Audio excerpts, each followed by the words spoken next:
मित्रांनो, अशा जीवन बदलणाऱ्या कथा ऐकण्यासाठी आपल्या चॅनलला सबस्क्राईब करा आणि बाजूला असलेली घंटी दाबा.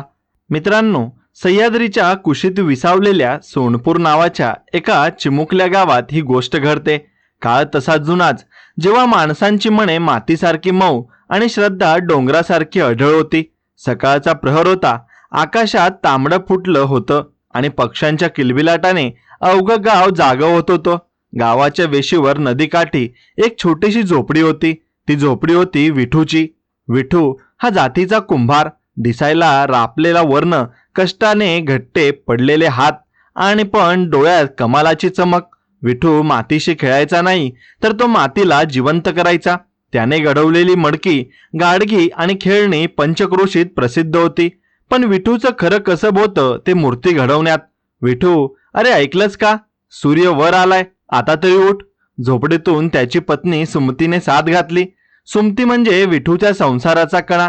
गरिबी असली तरी तिने कधी कपाळावर आडी आणली नाही आणि तिच्या स्वभावात एक प्रकारचा शांतपणा होता, जो विठूला नेहमी धीर द्यायचा. विठू झोपडी बाहेर असलेल्या आपल्या चाकापाशी, जो आवा असतो, तिथे बसला होता. त्याने मातीचा एक मोठा गोळा चाकावर ठेवला आणि चाक फिरवू लागला. अगं सुमे, मातीचा हा गोळा जोपर्यंत आकार घेत नाही तोपर्यंत मला चैन पडत नाही ग. विठू हसत म्हणाला. तितक्यात त्यांची छोटी मुलगी ईश्वरी धावत बाहेर आली आणि बाबा बाबा, आज माझ्यासाठी छोटी बाहुली बनवणार ना? तिने लाडात विचारलं. विठूने तिच्या गालाला आपल्या माखलेल्या हाताने स्पर्श केला आणि तिच्या गालावर मातीचा टिका लावला. नक्कीच बाळ, आज तुझ्यासाठी सर्वात सुंदर बाहुली बनवेन, विठू म्हणाला. मग विठूचं आयुष्य तसं साध्या सुखात चाललं होतं. तो अत्यंत प्रामाणिक होता. कुणाकडून एक दमडीही जास्त घ्यायची नाही, हा त्याचा शिरस्ता होता. कधी कुणी गरीब माणूस आला तर त्याला तो विनामूल्य मडकी द्यायचा. विठू, तू असाच दानधर्म करत राहिलास तर आपलं कसं होणार? सुमती कधीतरी प्रेमाने विचारायची. त्यावर विठूचं एकच उत्तर असायचं, वर बसलेला तो विघ्नहर्ता सगळं बघतोय सुमे, तो कुणालाच उपाशी ठेवत नाही. विठूच्या मनात गणपती बाप्पाविषयी आतोनात भक्ती होती. काम करताना त्याच्या ओठावर नेहमी गणपती बाप्पा मोरयाचा जप असायचा. त्याचं काम हेच त्याच्यासाठी भक्ती होती. पण नियतीच्या मनात काहीतरी वेगळंच होतं. त्या वर्षी गावात पाऊस उशिरा झाला. हळूहळू पाण्याचे साठे आटू लागले, शेतं करपू लागली आणि गावात चिंतेचे डग दाटू लागले. विठूच्या माती कामासाठी लागणारी चांगली माती नदीकाठी मिळायची, पण आता ती माती कडक होऊ लागली होती. लोकांकडे अन्न विकत घ्यायला पैसे उरले नव्हते. तिथे विठूची माती भांडी कोण घेणार? एके दिवशी विठू बाजारातून परतला तेव्हा त्याचे पाय जड झाले होते. दिवसभर फिरूनही एकही वस्तू विकली गेली नव्हती. त्याने सुमतीच्या हातात रिकामी पिशवी दिली. सुमतीने त्याच्या चेहऱ्यावरून सर्व काही ओळखलं. काही हरकत नाही, आज आपण पिठलं भाकरं खाऊया, उद्याचा दिवस काहीतरी नवीन घेऊन येईल, तिने त्याला धीर दिला. रात्री विठू झोपडी बाहेर आकाशाकडे बघत बघत बसला होता आणि चांदण्या लखलखत होत्या, पण त्याच्या मनात काळोख दाटला होता. बाप्पा, ही कसली परीक्षा घेतोयस माझी? माझ्या कष्टाला फळ दे, माझ्या कुटुंबाला या संकटातून वाचव, त्याने मनातल्या मनात प्रार्थना केली. गावात दुष्काळाची सावली अधिकच गडद होऊ लागली होती. सावकार आणि श्रीमंत लोक स्वतःचे कोठार भरून शांत होते, पण सामान्य कष्टकरी माणसाचं जीणं कठीण झालं होतं. विठूच्या समोर आता एकच प्रश्न होता, उद्याचा घास कसा मिळणार? आणि याच विवंचनेत असताना विठूच्या आयुष्यात एका अशा घटनेची चाहूल लागली, जिने त्यांचं संपूर्ण आयुष्य बदलणार होतं. दिवसामागून दिवस जात होते, पण आकाशातून पाण्याचा एक थेंबही पडायला तयार नव्हता. सोनापूर गाव, जे एकेकाळी हिरवाईने नटलेलं असायचं, आता एखादं उजाड माळासारखं दिसू लागलं होतं. जमिनीला भेगा पडल्या होत्या, जणू पृथ्वी आपला जीव वाचवण्यासाठी आर्त टाहो फोडत होती. गावातील विहिरींनी तळ गाठला होता. नदीचं पात्र कोरडं पडलं होतं. विठूच्या झोपडीतील परिस्थिती तर अत्यंत बिकट झाली होती. मातीकाम पूर्णपणे थांबलं होतं. ज्या मातीतून विठू आयुष्य घडवायचा, तीच माती आता इतकी कडक झाली होती की ती भिजवायलाही पाणी उरलं नव्हतं. विठूचं चाक कित्येक दिवसांपासून फिरलं नव्हतं. त्यावर धूळ साचली होती, जणू ते चाकही विठूच्या नशिबासारखं जगाच्या जागी थबकलं होतं. एके दिवशी दुपारी सुमती चुलीजवळ बसली होती. चुलीत आग नव्हती आणि भांड्यात अन्न नव्हतं. तिने रिकाम्या माठात हात घालून पाहिलं, पण तिथे पाण्याचा एक थेंबही नव्हता. तिचे डोळे भरून आले, पण तिने ते विठूपासून लपवले. विठू, आज ईश्वरीला खूप भूक लागली रे, सकाळपासून तिने फक्त पाणी पिऊन वेळ काढलाय, सुमती दबल्या आवाजात म्हणाली. विठूच्या काळजाचा ठोका चुकला. जो बाप आपल्या लेकीला सुखात ठेवण्याचा स्वप्न पाहतो त्याच्यासाठी तिच्या भुकेचा चेहरा बघणं हे मृत्यूहून भयंकर होतं. सुमे, तू काळजी नको करू, मी गावात जातो, कुणाकडे तरी काहीतरी काम मिळेल का बघतो, कदाचित कुणी धान्य देईल. विठूने आपला जुना टॉवेल खांद्यावर टाकला आणि घराबाहेर पडला. गावातील परिस्थिती ही काही वेगळी नव्हती. श्रीमंत सावकाराने आपल्या कोठाराला टाळी लावली होती. सामान्य माणसं अन्नान्न करत फिरत होती. विठू प्रत्येक उंबरठ्यावर गेला, पण पदरी निराशा झाली. अरे विठू, आमच्याकडे खायला नाही, तुला कुठून देणार, असेच उत्तर त्याला प्रत्येक ठिकाणाहून मिळत होते. हताश होऊन विठू गावाच्या जुन्या मंदिरापाशी आला. हे मंदिर गणपती बाप्पाचं होतं. मूर्ती जुनी होती, पण त्या मूर्तीच्या डोळ्यात एक विलक्षण शांतता होती. विठू मंदिराच्या पायरीवर बसला. त्याचे पाय चालून चालून थकत होते, पण मनाची तगमग थांबत नव्हती. बाप्पा, तू तर विघ्नहर्ता आहेस ना, मग माझ्या लेकीच्या भुकेचं विघ्न का दूर करत नाहीस? मी कधी कुणाचं वाईट केलं नाही, कोणाला फसवलं नाही, मग माझ्याच वाटेला हे दुःख का? विठूचे डोळे पाणावले. त्याने आपली दोन्ही ओबडधोबडं हात जोडून देवासमोर ठेवले आणि त्याच्या मनात संताप आणि भक्ती यांचा संघर्ष सुरू होता. तितक्यात तिथून एक वृद्ध साधू जात होते. त्यांच्या अंगावर भगवी वस्त्र होती, कपाळावर गंधाचा टिळा होता आणि हातात एक लाकडी काठी होती. त्या साधूंचे तेज पाहून विठूचे लक्ष त्यांच्याकडे गेले. ते साधू विठूजवळ आले आणि त्यांच्या खांद्यावर हात ठेवला. बाळा, इतका व्याकुळ का झाला आहेस? संकट येतात आणि जातात, पण माणसाची श्रद्धा डगमगता कामा नये. साधूच्या आवाजात एक अजब जरब आणि प्रेम होतं. विठूने त्यांना पाहिलं आणि त्यांच्या पाया पडला. महाराज, माझं घर अन्नाविना आहे, माझी लेक भुकेने व्याकुळ झालीये, मी काय करू? या दुष्काळाने आमचा घास हिरावून घेतलाय. साधू हसले आणि म्हणाले, विठू, तू मातीचा दास आहेस, पण तू त्या जगन्नियत्यांचा भक्तीस आहेस, म्हणून श्रद्धेची ताकद मोठी असते. समोर आलेलं संकट ते कदाचित तुझी परीक्षा घेण्यासाठी झालं असेल. त्या साधूंनी विठूच्या डोळ्यात डोळे घालून पाहिलं. जणू काही त्यांना विठूच्या भविष्याची चाहूल लागली होती. त्यांनी विठूला जवळ घेतलं आणि एका विशेष व्रताची माहिती सांगायला सुरुवात केली. बाळा, येत्या काही दिवसात द्विजप्रिय संकष्टी चतुर्थी येत आहे. हे व्रत सर्व संकटाचा नाश करणारं आहे. जर तू हे व्रत पूर्ण श्रद्धेने केलंस तर तुझा आणि तुझ्या गावाचा उद्धार होईल. विठूने आश्चर्याने विचारलं, महाराज, हे कोणतं व्रत आहे आणि माझ्यासारखा गरीब माणसाला ते जमेल का? साधूंनी मंद स्मित केलं आणि म्हणाले, व्रत हे पैशाने नाही तर भावनेने होतं. मी तुला या व्रताची विधी सांगतो. मंदिराच्या त्या शांत गाभाऱ्यासमोर त्या वृद्ध साधूंचे शब्द विठूच्या कानावर अमृतासारखे पडत होते. विठू हात जोडून एकाग्र चित्ताने त्यांचे बोल ऐकत होता. साधू महाराज सांगू लागले, बाळा विठू, गणेश पुराणात द्विजप्रिय संकष्टी चतुर्थीचे मोठे महत्त्व सांगितले आहे. द्विजप्रिय म्हणजे ब्राह्मणांना प्रिय असलेला किंवा ज्याला ज्ञान आणि पावित्र्य प्रिय आहे असा गणपतीचा अवतार. हा गणपती 4 हात असलेला आणि अत्यंत तेजस्वी आहे.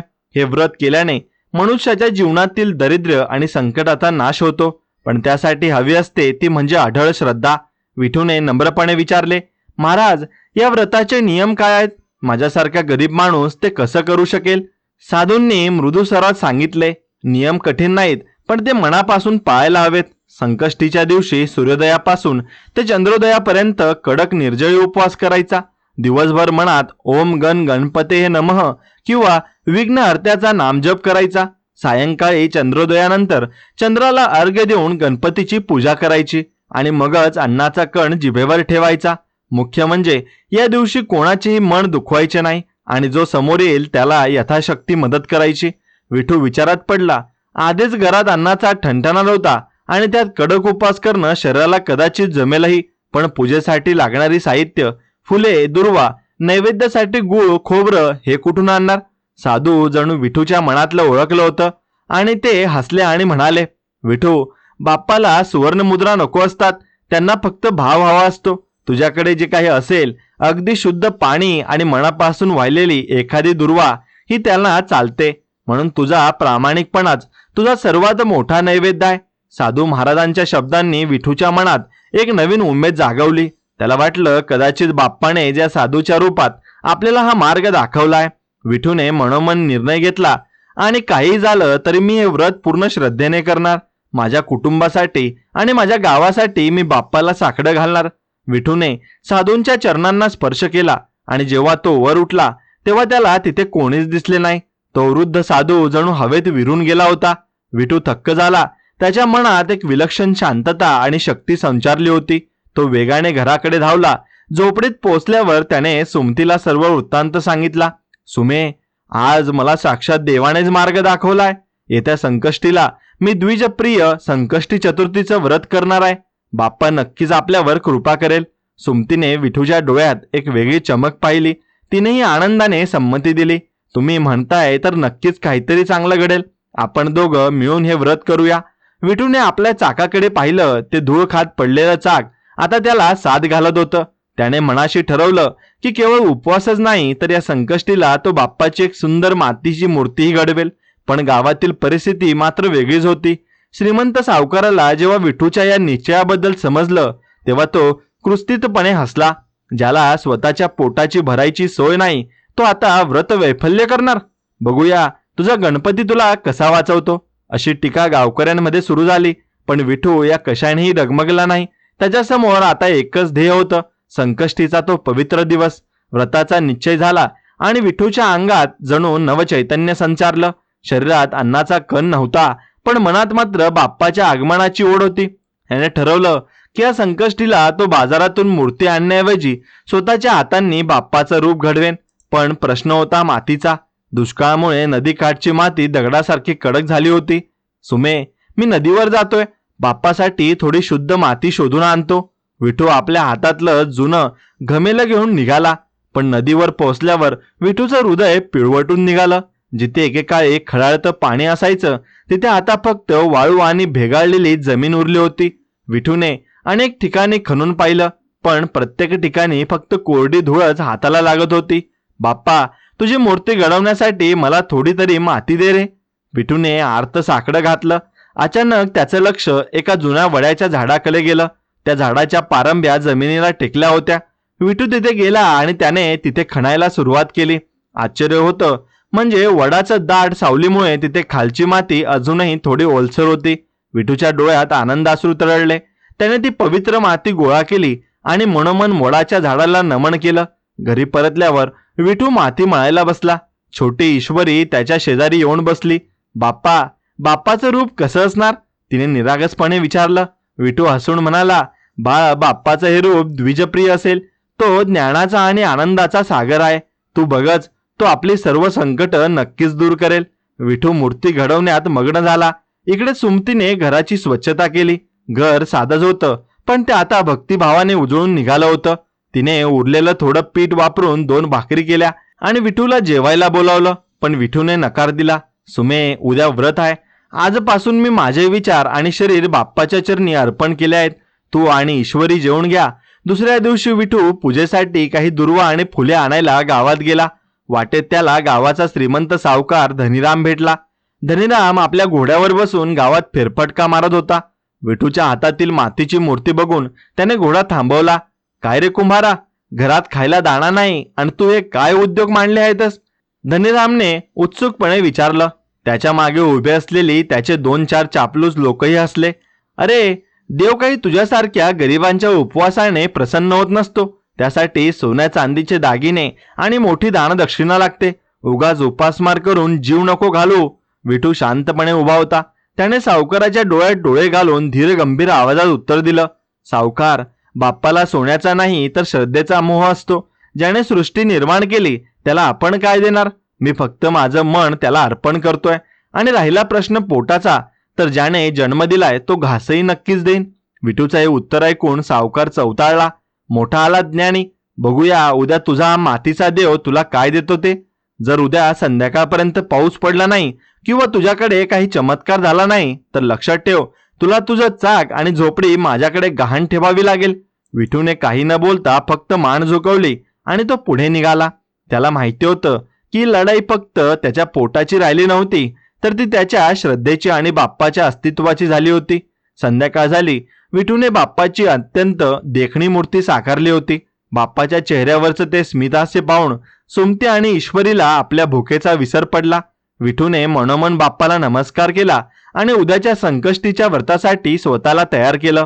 द्विजप्रिय संकष्टीची चतुर्थी ह्या तो मंगलमय दिवस उजाडला. तांबडं फुटण्यापूर्वीच विठू जागा झाला. रात्रभर त्याला नीट झोप लागली नव्हती, कारण मनात फक्त बाप्पाचाच विचार होता. शरीरात थकवा होता, पण आत्म्यात एक विलक्षण ओढ होती. विठूने नदीच्या कोरड्या पात्रात जाऊन तिथे असलेल्या एका लहानशा झऱ्याच्या पाण्यात कशीबशी आपली आंघोळ उरकली. अंगावर एक जुने पण स्वच्छ धोतर नेसून तो झोपडीत परतला. सुमतीनेही घर सावरून लख्ख केलं होतं. ईश्वरीने अंगणात एक लहानशी रांगोळी काढली होती. तिच्या छोट्या हातांनी काढलेली ती रांगोळी जणू बाप्पाच्या स्वागतासाठी घातलेला गालिचाच होता. विठूने काल बनवलेली मातीची मूर्ती एका लाकडी पाटावर स्थापन केली. बाप्पांचं ते द्विजप्रिय रूप, ज्याच्या हातात ज्ञानाची आयुधे आणि चेहऱ्यावर जगाचं दुःख हरण करणारं स्मित होतं, ते पाहून विठूचं मन भरून आलं. त्याने ठरवलं होतं की आज तो निर्जळी उपवास करणार, म्हणजे दिवसभर अन्नाचा कणच काय, पण पाण्याचा थेंबही पिणार नाही. विठू, आज ऊन खूप कडक आहे, शरीराची साथ मिळेल ना? सुमतीने काळजीत विचारलं. विठूने शांतपणे उत्तर दिलं, सुमे, जेव्हा मन बाप्पांच्या चरणी असतं तेव्हा शरीराच्या गरजा उरत नाहीत. तू काळजी नको करू, फक्त मनापासून बाप्पाला साकडं घाल. विठूने पूजेला सुरुवात केली. त्याच्याकडे महागडी फुले नव्हती, पण त्याने नदीकाठच्या काही रान फुलांनी बाप्पाला सजवलं. त्याने जप सुरू केला. ओम गण गणपते नमः, ओम गण गणपते नमः. हा मंत्र त्याच्या झोपडीच्या भिंती आणि भिंतीत गुंजू लागला. दुसरीकडे गावातली परिस्थिती मात्र विदारक होती. ऊन वाढत होतं, तशी लोकांची तगमग वाढत होती. गावातील काही तरुण मुलं हे विठूच्या झोपडीसमोरून जाताना थांबली. अरे बघा, विठू कुंभार आज मोठा भक्त बनलाय. अरे विठू, या उन्हात पाणी प्यायलं नाहीस तर बाप्पाकडे जाण्याआधीच वर पोहोचशील. एकाने टर उडवली. विठूने डोळे उघडले नाहीत. त्याचं लक्ष फक्त बाप्पाच्या मूर्तीवर होतं. पण सावकार धनीराम तिथे आला आणि त्याने ओरडून सांगितलं, लक्षात ठेव विठू, आज संध्याकाळपर्यंत चंद्रोदयाच्या वेळी पाऊस पडला नाही तर उद्या तुझं हे घर माझं असेल. तुझा हा मातीचा देव जर तुझी झोपडी वाचू शकला नाही तर तुला या गावात राहायचा अधिकार नाही. विठूच्या कानावर हे शब्द पडले, पण त्याच्या चेहऱ्यावरची शांतता ढळली नाही. त्याला माहिती होतं की हे केवळ सावकाराची धमकी नाही, तर त्याच्या भक्तीची खरी परीक्षा आहे. दुपार झाली. सूर्याचे चटके असह्य होऊ लागले. विठूच्या ओठांना कोरड पडली होती. डोकं भनानत होतं. शरीरातील शक्ती हळूहळू कमी होत होती. ईश्वरी आणि सुमती त्याच्याकडे काळजीत बघत होत्या, पण विठूचा नामजप थांबला नव्हता. प्रत्येक श्वासासोबत तो फक्त विघ्नहर्ताचं नाव घेत होता. अचानक आकाशात एकही ढग नसताना विठूला भास झाला की बाप्पाच्या मातीच्या मूर्तीतून एक शीतल प्रकाश बाहेर पडत आहे. त्या प्रकाशाने विठूच्या मनातील भीती आणि शरीरातील थकवा क्षणभर दूर पळाला. पण हे तर केवळ सुरुवातीचं वळण होतं. खऱ्या संकटाची नांदी तर अजून व्हायची होती. दुपारचा सूर्य आता डोक्यावर आला होता. आकाशातून जणू आगीच्या ज्वाळाच खाली पडत होत्या. विठूच्या झोपडीच्या पत्र्यांतून गरम वाफा बाहेर येत होत्या. विठूचे शरीर आता हळूहळू साथ सोडत होते आणि निर्जळी उपवासामुळे त्याचे ओठ पूर्णपणे पांढरे पडले होते आणि घसा कोरडा पडून आतून नक्कीच आग होत होती. विठू शांतपणे बाप्पाच्या मूर्तीसमोर बसून होता, पण त्याचे शरीर मधूनच थरथरत होते. सुमतीने त्याच्या कपाळावर ओल्या फडक्याच्या घड्या ठेवल्या, पण उष्णता इतकी होती की ते फडकही काही मिनिटात सुकवत जात होतं. विठू, बाप्पाला तुमची शक्ती आणि भक्ती माहिती आहे. थोडे पाणी प्यायलाच तर तो रागवणार नाही. सुमतीने डोळ्यात पाणी आणून विनवणी केली. विठूने कसा बसा डोळा उघडला. नाही सुमे, हा केवळ माझा उपवास नाही, तर माझा बाप्पांवर असलेला विश्वास आहे. जर आज मी डगमगलो तर माझ्या भक्तीला काय अर्थ उरेल? त्याचे शब्द अस्पष्ट होते, पण त्यातील निश्चय मात्र वज्राहून कठीण होता. तितक्यात बाहेर घोड्यांच्या टापांचा आवाज आला. सावकार धनीराम पुन्हा एकदा विठूची थट्टा करायला आला होता. त्याच्यासोबत गावातील काही लोक होते, जे केवळ गंमत बघायला आले होते. काय रे विठू, अजूनही जीव धरून बसला आहेस का? बघ तुझं शरीर कसं कापतंय. अरे का देतोय स्वतःला इतका त्रास? चल, अजूनही वेळ गेली नाही. हे पाणी पी आणि माझं म्हणणं मान्य कर. सावकाराने आपल्याकडील थंड पाण्याचा तांब्या विठूच्या समोर धरला. पाण्याचा तो गारवा पाहून कुणाचेही मन विचलित झाले असते, पण विठूने आपली नजर जमिनीकडे झुकवली. सावकार, तुम्हाला पाणी श्रीमंती वाटत असेल, पण मला बाप्पाचं नाव हे अमृत वाटतंय. तुम्ही तुमचं काम करा, मी माझं करतोय. विठूने धीर गंभीरपणे उत्तर दिले. सावकार रागाने लाल झाला. ठीक आहे, मग मर इथेच, पण लक्षात ठेव, सूर्य मावळल्यावर जर तुझा हा चमत्कार घडला नाही तर उद्या तुझी जागा या गावाबाहेर असेल. सावकार निघून गेला, पण विठूच्या मनातील वादळ शमले नव्हते. विठूच्या डोळ्यासमोर आता अंधारी येऊ लागली होती. त्याला वाटले की तो आता बेशुद्ध पडणार, पण त्याच वेळी त्याला शेजारच्या झोपडीतून कोणाच्या तरी रडण्याचा आवाज ऐकू आला. विठूने कसबसे स्वतःला सावरले आणि खिडकीतून बाहेर पाहिले. एक वृद्ध आजी आपल्या नातवांसाठी रडत होती. दुष्काळामुळे तिला प्यायला पाणीही मिळत नव्हते आणि तो लहान मुलगा ताणलेला असून व्याकुळ झाला होता. विठूच्या मनात एक विचार आला, बाप्पाने मला परोपकाराचाही धडा शिकवलाय. विठूने आपल्या घरात उरलेला शेवटचा माठ, ज्यामध्ये ईश्वरासाठी जपून ठेवलेले थोडे पाणी होते, ते पाहिले. एकीकडे त्याचा स्वतःचा जीव तहानेने जात होता, दुसरीकडे तो लहान मुलगा होता. विठूने एक दीर्घ श्वास घेतला. त्याच्या समोर एक मोठी धर्म संकटाची वेळ आली होती. विठूच्या समोर आता जीवनाचा सर्वात मोठा पेच उभा होता. एका बाजूला त्याचा स्वतःचा जीव तहानेने व्याकुळ झाला होता, शरीर थरथरत होतं आणि घसा कोरडा पडून जणू काट्यांसारखा टोचत होता. दुसरीकडे ईश्वरासाठी जपून ठेवलेलं ते थोडं पाणी होतं, पण त्याही पलीकडे शेजारच्या झोपडीतून येणारा त्या निरागस बालकाचा रडण्याचा आवाज विठूच्या काळजाला घर पाडत होता. विठूने थरथरत्या हातांनी पाण्याचा तो छोटा माठ उचलला. सुमतीने त्याच्याकडे पाहिलं. तिच्या डोळ्यात एक प्रश्न होता, पण विठूच्या डोळ्यातील करुणा पाहून ती शांत झाली. विठू कसा बसा रांगतच झोपडीच्या बाहेर पडाला. ऊन असूनही शरीराची लाही लाही करत होतं. शेजारच्या ओसरीवर ती वृद्ध आजी आपल्या नातवाला मांडीवर घेऊन बसली होती. तो लहान मुलगा पाण्यासाठी इतका व्याकुळ झाला होता की त्याच्या तोंडातून आता आवाजही निघत नव्हता. विठूने आपला थरथरता हात पुढे केला आणि तो माठ आजीकडे दिला. आजी, हे घ्या, बाळाला पाजा. विठूचा आवाज इतका क्षीण होता की तो जेमतेम ऐकू आला. आजीने आश्चर्याने विठूकडे पाहिलं. अरे विठू, तुझा तर आज निर्जळी उपवास आहे ना, आणि घरात हेच काय ते शेवटचं पाणी उरलंय? हे मला ठाऊक आहे, तू हे आम्हाला का देतोयस? विठूने बाप्पांच्या मूर्तीकडे नजर वळवली आणि मंद स्मित करत म्हणाला, आजी, ज्या देवाची मी पूजा करतोय तो देव मंदिरात बसण्याआधी या लेकराच्या भुकेत आणि तहानेत बसलाय. जर हा जीव वाचला तरच माझ्या व्रताला काही अर्थ उरेल. बाप्पा नक्की सांभाळून घेईल. त्या लहान मुलाने जेव्हा पाण्याचे 2 घोट घेतले तेव्हा त्याच्या डोळ्यात जी तृप्ती दिसली ती पाहून विठूच्या मनाला जो आनंद मिळाला तो जगातील कोणत्याही अमृतापेक्षा मोठा होता. पण शरीराची अवस्था मात्र उलट होती. पाण्याचा तो शेवटचा अंशही दुसऱ्याला दिल्यामुळे विठूच्या शरीरातील उरली सुरली ताकदही संपली होती. तो पुन्हा आपल्या झोपडीत आला आणि बाप्पाच्या समोर कोसळला. विठू, सुमतीने जोरात ओरडत त्याला सावरलं. विठू अर्धवट शुद्धीत होता. त्याला आता आजूबाजूचं काहीच ऐकू येत नव्हतं.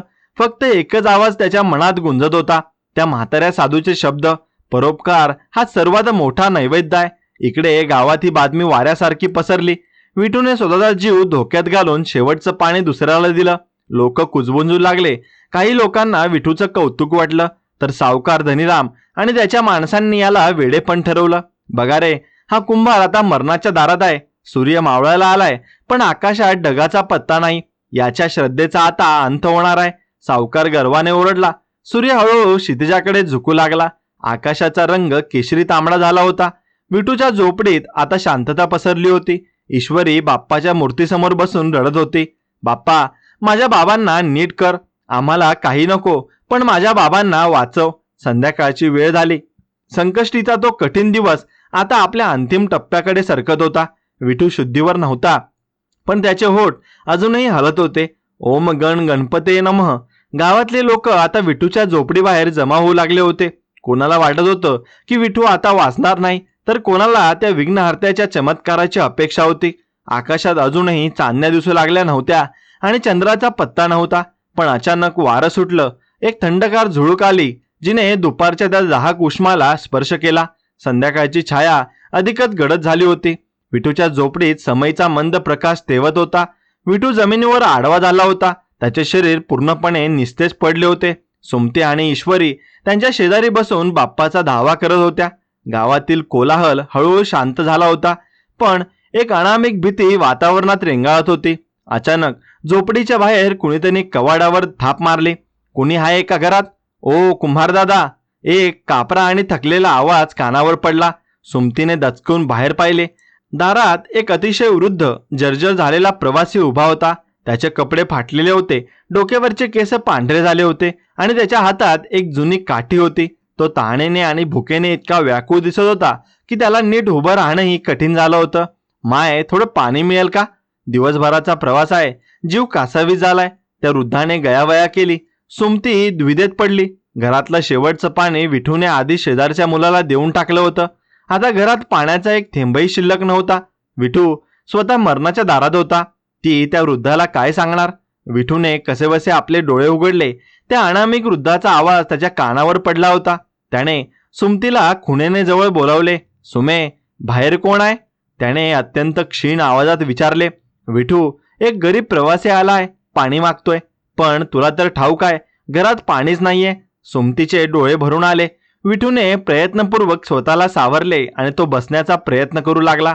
सुमे, आपल्या दारात आलेला पाहुणा उपाशी तापाशी जाता कामा नये. तो बाप्पांचं जुरूप आहे. बघ, त्या कोपऱ्यात पूजेसाठी मी तांब्यात थोडं पाणी ठेवलं होतं का? सुमतीला आठवलं. बाप्पांच्या मूर्तीसमोर अभिषेक करण्यासाठी तिने एका छोट्या पेल्यात अगदी थोडं पाणी बाजूला ठेवलं होतं. पण विठू, ते तर पूजेचं पाणी आहे आणि तुलाही त्याची गरज आहे. नाही सुमे, तहानलेल्याला पाणी देणं ही सर्वात मोठी पूजा आहे. ते पाणी त्या बाबांना दे. विठूचा शब्द अंतिम होता. सुमतीने तो छोटा पेला बाहेर नेला आणि त्या वृद्धाच्या हातात दिला. त्या वृद्धाने ते पाणी प्यायले आणि त्याच्या चेहऱ्यावर एक विलक्षण समाधान पसरले. देव तुझं भलं करो बाळा, पण खूप भूकही लागली आहे ग. खायला काही मिळेल का? आता मात्र सुमती हतबल झाली. घरात अन्नाचा दाना नव्हता. पण विठूने झोपडीतूनच आवाज दिला. बाबा, आमच्याकडे सोन्या चांदीचं काही नाही, पण ईश्वरीसाठी ठेवलेली एक छोटी सुकी भाकरी आहे, ती तुम्ही स्वीकारा. विठूने स्वतःच्या वाट्याचं आणि मुलीच्या वाट्याचं जे काही उरलं सुरलं होतं ते त्या अनामिक प्रवाशाला अर्पण केलं. त्या वृद्धाने ती भाकरी आनंदाने खाल्ली. भाकरीचा शेवटचा घास घेताना त्या वृद्धाने विठूकडे पाहिले. त्याचे डोळे अचानक तेजस्वी झाले. विठू, तू आज जे केलंस ते करणं सोपं नाही. स्वतःचा जीव धोक्यात असताना दुसऱ्याचा विचार करणारा माणूसच देवाला प्रिय असतो. द्विजप्रिय गणपती तुझी ही सेवा कधीच विसरणार नाही. त्या वृद्धाने विठूच्या डोक्यावर हात ठेवला. विठूला त्या स्पर्शात एक अनामिक ऊर्जा जाणवली. त्याचा थकवा क्षणभर पळाला. पण जेव्हा त्याने पुन्हा बाहेर पाहिले तेव्हा तो वृद्ध प्रवासी तिथे नव्हता. तो जणू अंधारात विरून गेला होता. विठूला समजले नाही की तो खरोखरच प्रवासी होता की बाप्पाने घेतलेली आणखी एक परीक्षा. सुमती आणि विठू पुन्हा बाप्पांच्या मूर्तीसमोर आले. विठू आता पूर्णपणे शांत होता. त्याने आपलं सर्वस्व बाप्पाला अर्पण केलं होतं. आता ना भीती होती ना चिंता. बाहेर आकाशात चंद्रोदयाची वेळ जवळ येत होती. पण आकाशात ढग दाटून आले होते. गावातील लोक सावकाराच्या चिथावणीमुळे विठूच्या झोपडीबाहेर जमा झाले होते. बघूया आता चंद्र कसा दिसतो आणि तुझी पूजा कशी पूर्ण होते, सावकार ओरडत होता.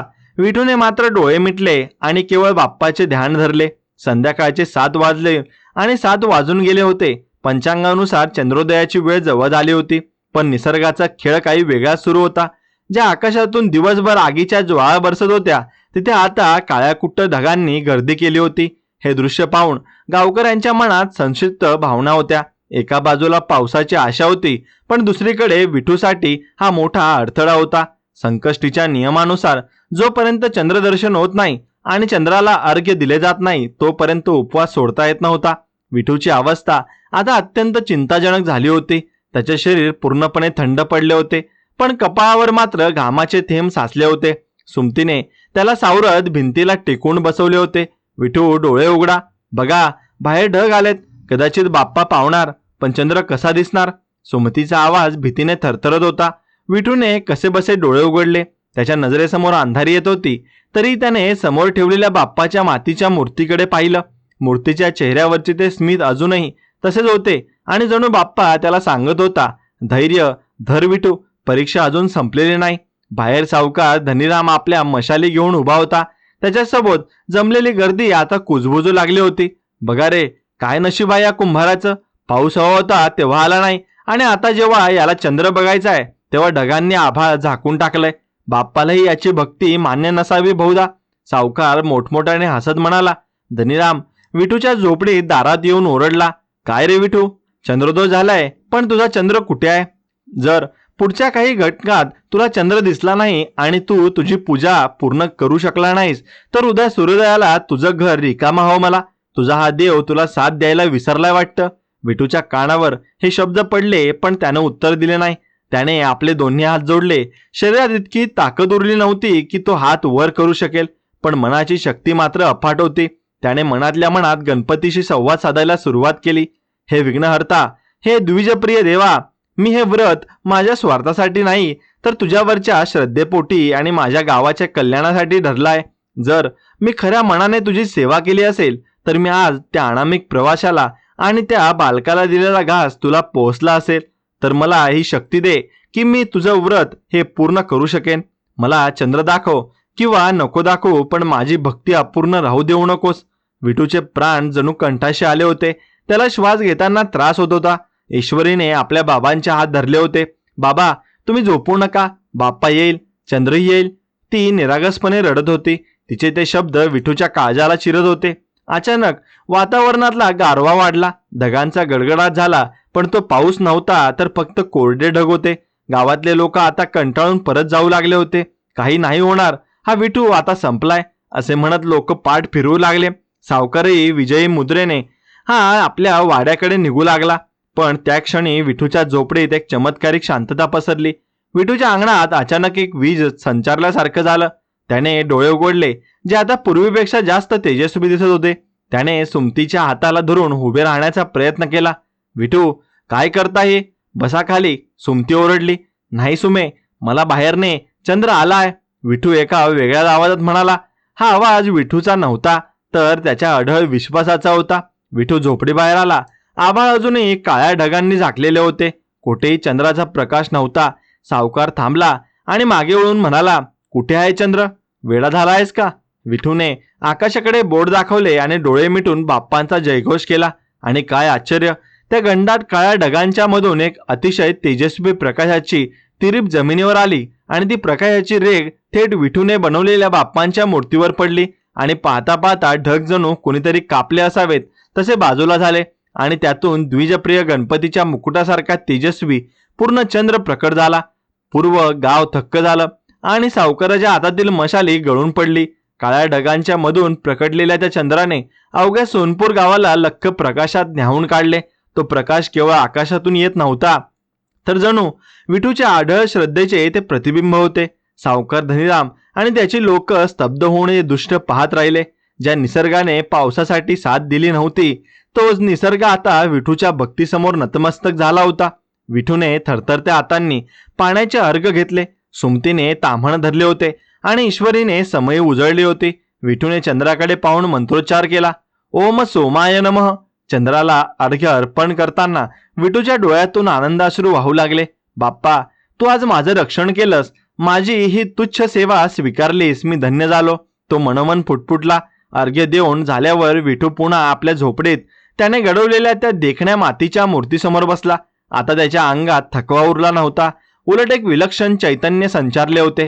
त्याने बाप्पांची यथासांग पूजा केली, बेल फुले वाहिली आणि घरात उरलेला तो छोटासा गुळाचा खडा नैवेद्य म्हणून दाखवला. विघ्नहर्ता, हे संकट माझं, फक्त माझं नाही तर अवघ्या गावाचं आहे. या कोरड्या पडलेल्या मातीला तुझ्या कृपेचा ओलावा दे आणि कोणाचंही पोट रिकामं राहू देऊ नकोस. विठूने अत्यंत काळकुळतेने प्रार्थना केली आणि विठूच्या प्रार्थनेत स्वतःसाठी काहीच नव्हते. जे होते ते केवळ इतरांच्या कल्याणासाठी होते. गावातील लोक जे मगाशी विठूची टर उडवत होते ते आता हळूहळू विठूच्या झोपडीपाशी जमा झाले. त्याच्या डोळ्यात आता उपवास नव्हता तर एक प्रकाशाचा आदर आणि विस्मय होता. विठूने पूजेचा प्रसाद म्हणून तो गुळाचा छोटा खडा ईश्वरी आणि सुमतीला दिला आणि स्वतः एक पाण्याचा घोट घेऊन आपला उपवास सोडला. अचानक वातावरणातला तो गारवा एका वेगळ्या सुगंधात बदलला. तो होता भिजलेल्या मातीचा सुगंध. अजून पावसाचा थेंबही पडला नव्हता, पण विठूच्या झोपडीच्या आजूबाजूला एक विलक्षण गारवा निर्माण झाला होता. सावकार धनीराम, ज्याचा अहंकार मगाशी आभाळाला टेकला होता, तो आता पूर्णपणे खचला होता. तो विठूजवळ आला. त्याच्या चेहऱ्यावरचा तो क्रूर भाव आता पुसून गेला आणि मग त्याने विठूच्या मातीच्या देवासमोर मान झुकवली. विठू, मला माफ कर. भक्ती आणि श्रद्धेची ताकद पैशाने विकत घेता येत नाही, हे आज तू मला दाखवून दिला आहेस. सावकाराचे शब्द जड झाले होते. विठूने हसून सावकाराचा हात धरला. सावकार, देव कोणाचाच शत्रू नसतो, तो फक्त आपलं मन शुद्ध आहे की नाही हे पाहतो. विठूची पूजा पूर्ण झाली होती, पण चमत्कार अजून संपला नव्हता. चंद्र आपल्या पूर्ण तेजात चमकत होता आणि अचानक ढगांचा गडगडाट पुन्हा सुरू झाला होता. पण याच वेळी तो गडगडाट कोरडा नव्हता. विठूने आपली भक्ती आणि परोपकाराने निसर्गालाही जिंकले होते. आकाशात चंद्र प्रकट झाला होता आणि आता वातावरण एक विलक्षण हालचाल जाणवत होती. अचानक विजांचा कडकडाट इतका मोठा झाला की संपूर्ण सोनापूर गाव हादरून गेले आणि मग सुरू झाली ती अमृताची धार. अनेक महिन्यांपासून कोरड्या पडलेल्या त्या जमिनीवर पावसाचा पहिला थेंब पडला. मातीचा तो सुगंध ज्याची गावकरी आतुरतेने वाट पाहत होते तो आता आसमानात दरवळून लागला आणि सुरुवातीला संत असलेला पाऊस पाहता पाहता रौद्र रूपात बरसू लागला. गावातील लोक आनंदाने बेभान होऊन पावसात नाचू लागले. पाऊस आला, पाऊस आला असा एकच जल्लोष सुरू झाला. पण विठूच्या झोपडीत मात्र काहीतरी वेगळा चमत्कार घडत होता. विठूने बनवलेली ती बाप्पाची मातीची मूर्ती पावसाच्या झडीत भिजत होती. नियमानुसार कच्च्या मातीची मूर्ती पाण्यात विरघळायला हवी होती, पण सुमती आणि ईश्वरी मूर्तीला वाचवण्यासाठी तिथे कापड घेऊन धावल्या. पण विठूने त्यांना थांबवले. थांबा, बाप्पाला या निसर्गाच्या अभिषेकाचा आनंद घेऊ द्या, विठू शांतपणे म्हणाला. आणि तिथेच तो ट्विस्ट घडला म्हणून ज्याची कोणी कल्पना केली नव्हती. जसजसे पावसाचे पाणी त्या मातीच्या मूर्तीवर पडू लागले तसतशी मूर्ती विरघळण्याऐवजी अधिकच तेजस्वी आणि कडक होऊ लागली. मूर्तीच्या अंगावरची माती हळूहळू सुटू लागली आणि त्या खालून एक लख्ख प्रकाश पडू लागला. गावकऱ्यांनी आणि सावकारांनी आश्चर्याने पाहिले की विठूने ज्या जागेवरून वडाच्या झाडाखालून ती माती आणली होती ती केवळ माती नव्हती. मूर्तीच्या गाभाऱ्यातून एक अतिशय पुरातन अष्टधातूंच्या आणि मौल्यवान रत्नांनी जडलेली द्विजप्रिय गणपतीची मूर्ती प्रकट झाली. विठूने ती माती मळताना नकळतपणे त्या जुन्या मूर्तीवरच मातीचा लेप चढवला होता, कारण ती मूर्ती ही काळाच्या ओघात आणि मातीच्या ढिगाऱ्याखाली गाडली गेली होती. विठूच्या श्रद्धेने आणि पावसाच्या अभिषेकाने ती पुरातन मूर्ती जगासमोर आली होती. हा तर साक्षात चमत्कार आहे. सावकार धनीरामचे पाय लटलटू लागले. विठू, तुझ्या मातीला तुच्छ समजून काम करत होतास, त्या मातीनेच तुला आणि या गावाला हे वरदान दिलाय. विठूही थक्क झाला होता. ज्या बाप्पाची त्याने मातीची मूर्ती म्हणून सेवा केली तोच बाप्पा आता साक्षात रूपात अष्टधातूच्या तेजस्वी मूर्तीच्या स्वरूपात त्याच्या समोर होता. ही केवळ मूर्ती नव्हती तर सोनपूरच्या समृद्धीचा हरवलेला वारसा होता. पाऊस थांबण्याचे नाव घेत नव्हता. नदी तुडुंब भरून वाहू लागली. विहिरींची पातळी वाढली आणि गावावरचे दुष्काळाचे संकट एका रात्रीत दूर झाले. पण सर्वात मोठा बदल झाला तो लोकांच्या मनामध्ये. पावसाच्या जोरदार सरींनी अवघे सोनापूर न्याहून निघाले होते.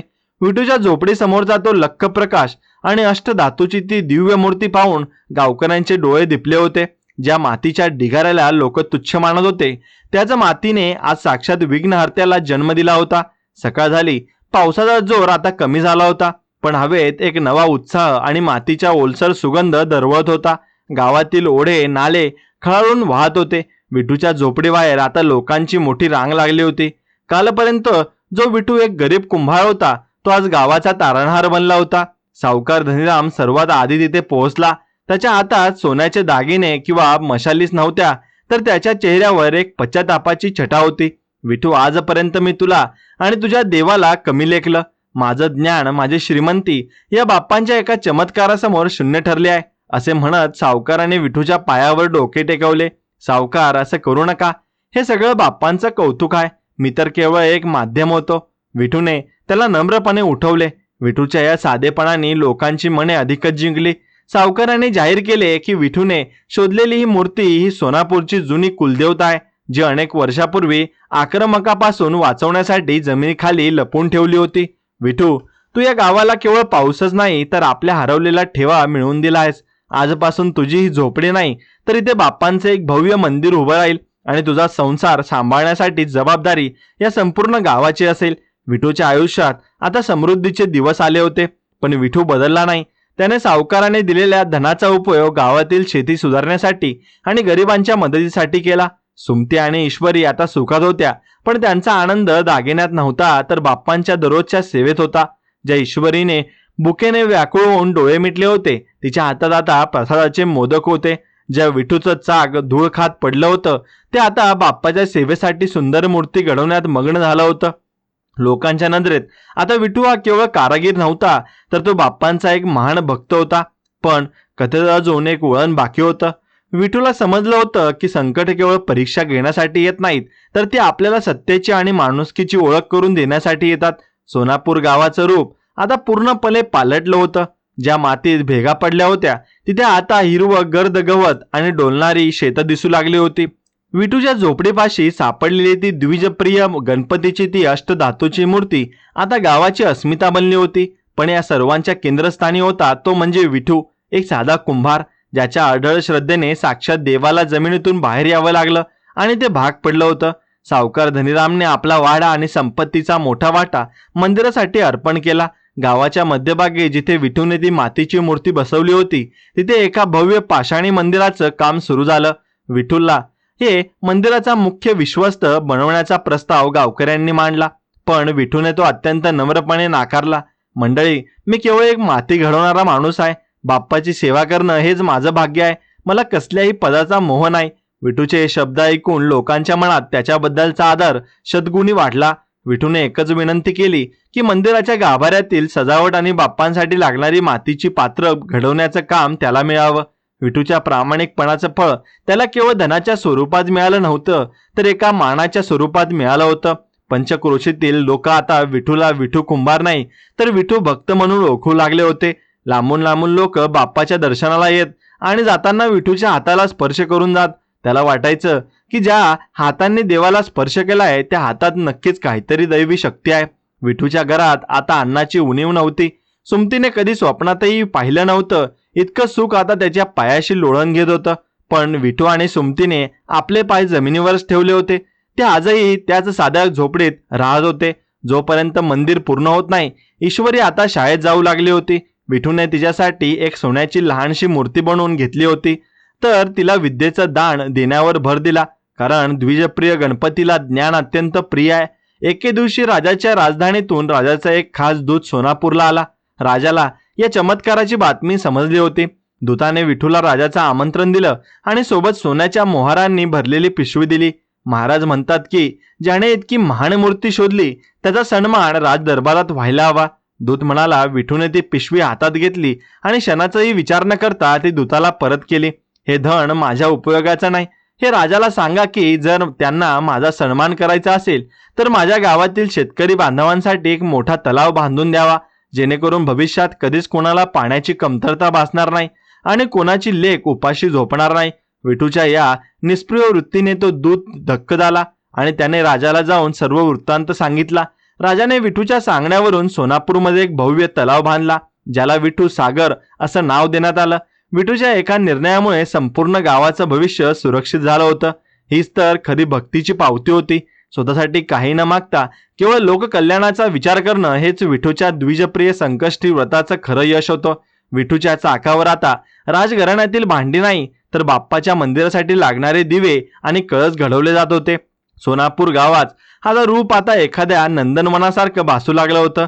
ज्या मातीत एकेकाळी केवळ भेगा आणि धूळ होती तिथे आता विठूसागर तलावाच्या पाण्यामुळे 12ही महिने हिरवळ डोलू लागली होती. गावातील लोकांच्या चेहऱ्यावरचं भीतीचं सावट निघून गेलं होतं आणि त्यांची जागा कृतज्ञतेने घेतली होती. राजाने पाठवलेल्या कारागिरांनी आणि गावकऱ्यांना क्षमदानाने द्विजप्रिय गणपतीचं भव्य पाषाणी मंदिर आता पूर्ण होत झालं होतं आणि मंदिराचा गाभारा आणि सभामंडप तयार झाला होता. आता वेळ होती ती म्हणजे मंदिरावर सोन्याचा कळस चढवण्याची. हा सोहळा संपूर्ण पंचक्रोशीसाठी एखाद्या सणासारखा होता. गावातील प्रथा होती की गावाचा सर्वात प्रतिष्ठित माणूस किंवा राजाचा प्रतिनिधी कळस चढवतो. सर्व गावकरी सावकार धनीराम यांच्याकडे पाहत होते, कारण त्यांनी मंदिरासाठी सर्वात जास्त दान दिले होते. पण सावकार धनीराम उभे राहिले आणि त्यांनी सर्वांसमोर आपला हात विठूकडे केला. मंडळी, या मंदिराचा पाया ज्याच्या श्रद्धेने रचला गेला त्याच्याच हाताने या मंदिराचा कडक चढवला जावा असं मला वाटतं. विठू हा केवळ कारागीर नाही तर तो आपल्या गावाचा खरा रत्न आहे. सावकाराच्या या बोलण्याने अवघ्या गावाच्या टाळ्यांना करकळाट झाला आणि विठूचे डोळे भरून आले. त्याने कधी स्वप्नातही विचार केला नव्हता की एक सामान्य कुंभार ज्याला लोक कसपटाळ समान हे लेखत होते आणि त्याला इतका मोठा मान मिळेल. सुमती आणि ईश्वरी बाजूला उभ्या राहून आनंदाश्रू ढाळत होत्या. विठू हळूहळू मंदिराच्या शिखराकडे निघाला. त्याच्या खांद्यावर तो सोन्याचा कळस होता, पण विठूला मात्र तो कळस बाप्पाच्या आशीर्वादासारखा हलका वाटत होता. आणि शिखरावर पोहोचल्यावर विठूने खालच्या बाजूला पाहिले. त्याला संपूर्ण गाव दिसत होते. भरलेला तलाव, डोलणारी शेतं आणि आनंदात असलेले गावकरी. त्याला आठवला तो काळ जेव्हा तो अन्नाच्या एका दाण्यासाठी वनमन फिरत होता आणि बाप्पाने एका वृद्ध रूपात येऊन त्याला मार्ग दाखवला होता. विठूने कळस बसवण्यापूर्वी तो आपल्या कपाळाला लावला आणि मनोमन प्रार्थना केली. हे विघ्नहर्ता, हा कळस म्हणजे केवळ सोन्याचा तुकडा नाही तर तो या गावाच्या श्रद्धेचा विषय आहे.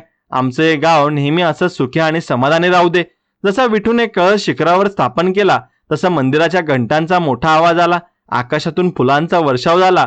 विठू खाली उतरला तेव्हा लोक त्याच्या पाया पडण्यासाठी धावले, पण विठूने सर्वांना थांबवले. पाया पडायचं असेल तर त्या बाप्पांचा पडा, ज्याने आपल्याला ही दृष्टी दिली की आपण संकटातही एकमेकांना मदत करू शकतो. तो नम्रपणे म्हणाला. गावात आता दुष्काळाचं नावही उरलं नव्हतं. विठूच्या प्रामाणिकपणामुळे गावातील प्रत्येक घराला आता अन्न आणि पाणी मिळत होतं. विठूने आपल्या कलेचा वापर करून मंदिराच्या भिंतींवर बाप्पाच्या विविध रूपांच्या मातीच्या मूर्त्या कोरल्या होत्या, ज्या आजही तिथल्या इतिहासाची साक्ष देत आहेत. पण सर्वात मोठा बदल हा होता की आता गावात कोणीही उच्च नीच असा भेदभाव करत नव्हता.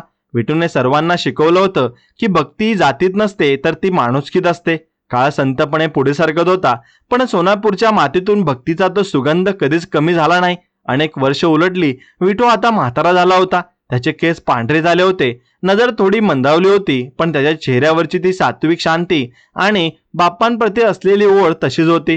ज्या विठूसागर तलावाच्या काठी एकेकाळी विठू माती शोधायला वणवण फिरला होता, तिथे आता मुलाबाळांच्या कलकलाटच असायचा. आणि त्यांची मुलगी ईश्वरी आता मोठी झाली होती आणि तिनेही आपल्या वडिलांप्रवाही माणुसकी आणि श्रद्धेचा वारसा जपला होता. विठू आता मोठी मडकी घडवू शकत नव्हता, पण आजही तो बाप्पांच्या मंदिरासाठी पणत्या आणि लहान मूर्ती मोठ्या प्रेमाने घडवत असे. पण एके दिवशी संकष्टी चतुर्थीचा योग होता. मंदिरात मोठी गर्दी होती. विठू मंदिराच्या पायरीवर बसून बाप्पांच्या त्या अष्टधातूच्या दिव्य मूर्तीकडे पाहत होता. तो विचार करत होता की देवाने मला काय दिले नाही. एक वेळचा घास मिळणे कठीण होते, तिथे आज अवघं गाव सुखात आहे. तितक्यात एक तरुण त्याच्यापाशी आला आणि त्याने विचारले, आजोबा, लोक म्हणतात की तुमच्या एका उपवासामुळे सगळं घडलं, पण आम्ही उपवास करतो, पण आम्हाला बाप्पांचा असा चमत्कार का दिसत नाही? विठू मंद हसला आणि त्या तरुणाचा हात आपल्या हातात घेतला. बाळा, उपवास म्हणजे केवळ पोट रिकामं ठेवणं नव्हे. उप म्हणजे जवळ आणि वास म्हणजे राहणे. जोपर्यंत तू देवाच्या म्हणजे सत्याच्या आणि माणुसकीच्या जवळ राहत नाहीस, तोपर्यंत तो केवळ शरीराचा त्रास ठरतो. ज्या दिवशी तू स्वतःचा घास दुसऱ्या तहानलेल्या देशील आणि मनात मीपणा उरणार नाही, त्या दिवशी तुला चंद्राच्या प्रकाशाच्या देवाची सावली नक्कीच दिसेल. विठूचे बोल ऐकून तो तरुण नतमस्तक झाला. विठूने आपल्या आयुष्यातून एकच धडा सर्वांना दिला होता. श्रद्धा आणि सत्कर्म एकत्र आले की अशक्यही शक्य होतं. त्या रात्री विठूने आपला शेवटचा संकष्टीचा उपवास पूर्ण केला. चंद्रोदयानंतर चंद्राला अर्घ्य दिले आणि बाप्पांच्या मूर्तीसमोर डोळे मिटले. जेव्हा सुमतीने त्याला उठवण्याचा प्रयत्न केला, तेव्हा तिच्या लक्षात आले की विठूचा आत्मा त्या विघ्नहर्त्याच्या चरणी कायमचा विलीन झाला होता. त्याच्या चेहऱ्यावर एक विलक्षण समाधान होतं, जणू तो बाप्पाशीच बोलत होता. सोनापूरच्या इतिहासातील विठूचं नाव सुवर्ण अक्षरांनी कोरलं गेलं. आजही तिथे संकष्टी चतुर्थीला द्विजप्रिय गणपतीची ती मोठी यात्रा भरते. लोक श्रद्धेने व्रत करतात आणि विठूची कथा एकमेकांना सांगतात. जी व्यक्ती द्विजप्रिय संकष्टी चतुर्थीचे व्रत आणि कथा ही श्रद्धेने वाचते आणि ऐकते, त्याच्या आयुष्यातील दारिद्र्य आणि संकटे दूर होतात. जसा विठूचा भाग्योदय झाला, तसा श्रद्धेने पालन करणाऱ्या प्रत्येकाचा उद्धार होतो. ही कथा तुम्हाला आवडली असेल तर आपल्या मित्रांना शेअर करा आणि व्हिडिओला एक लाईक करा आणि कमेंटमध्ये गणपती बाप्पा मोरया, ओम गण गणपते नमः असं नक्कीच टाईप करा. चला तर भेटूया पुढच्या एका कथेमध्ये. तोपर्यंत श्री स्वामी समर्थ. श्री जय श्री गणेश.